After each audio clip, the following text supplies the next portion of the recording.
ফিলিস্তিনের অবরুদ্ধ গাজায় ইসরায়েলি আগ্রাসনের মধ্যে যুক্তরাজ্যের প্রধানমন্ত্রী কিয়ার স্টারমারের ওপর আরও স্পষ্ট অবস্থান নেওয়ার জন্য চাপ বাড়ছে।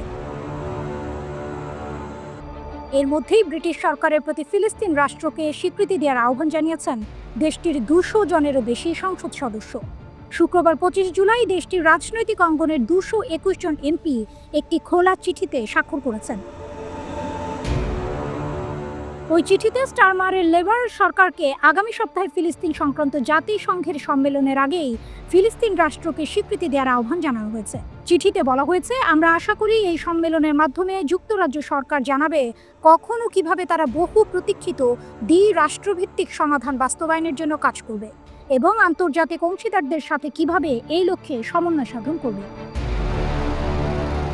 এতে আরও বলা হয়েছে, আমরা জানি যুক্তরাজ্যের একটি স্বাধীন ফিলিস্তিন রাষ্ট্র প্রতিষ্ঠার ক্ষমতা নেই, তবে আমাদের ঐতিহাসিক ভূমিকা এবং জাতিসংঘের নিরাপত্তা পরিষদের সদস্য হওয়ার কারণে যুক্তরাজ্যের স্বীকৃতি বিশ্বে উল্লেখযোগ্য প্রভাব ফেলবে।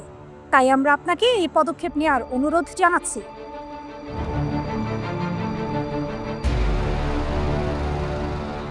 লেবার এমপি সারাহ চ্যাম্পিয়ন জানান, স্বাক্ষরকারীদের মধ্যে 9টি রাজনৈতিক দলের সংসদ সদস্যরাও ছিলেন। এর মধ্যে Labour, Conservative, Liberal Democrats, SNP ও গ্রিনস অন্তর্ভুক্ত। এমন সময় খোলা চিঠিটি দেওয়া হয়েছে যখন গাজা উপত্যকার ওপর ইসরায়েলের অব্যাহত বোমা বর্ষণ ও অবরোধ নিয়ে যুক্তরাজ্য সহ বিশ্বজুড়ে জনগণের ক্ষোভ বাড়ছে। এতে ভয়াবহ খাদ্য সংকট দেখা দিয়েছে। গাজায় ইসরায়েলের অবরোধের ফলে মানবিক সংকট আরও তীব্র হয়ে উঠেছে।